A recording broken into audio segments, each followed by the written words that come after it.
既然有人不知道苏州的鸡头米是什么，今天呢就给大家分享一下了。我这个呢刚好是徐总刚刚帮我取回来，等会要发货的鸡头米。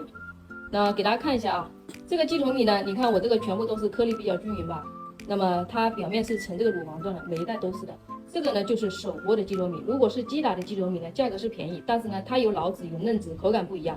还有一个，它这个颗粒比较均匀的啊，机打的颗粒也不均匀。我这个是精品的鸡头米哦，你看它每个颗粒都是一样的大小的。这个是我还是要提前找人家给我预留的，我这是提前订了几天才拿到货。今年鸡头米，产量不高，因为天气热嘛，热的话鸡头今年都很小了，所以像这种精品鸡头米啊，就是要提前预定的。那么大家会问了，这个为什么里面会有水？新鲜的鸡头米呢，把它剥出来之后，要放在密封袋里面，放一点点水之后，然后冷冻，这样呢，鸡头米呢它不会裂掉，因为它是芡实嘛。如果你不放水直接冻的话，芡实就全部冻裂掉了啊。这种的话呢，都是小袋装，你要吃之前呢，就拿一袋出来解冻。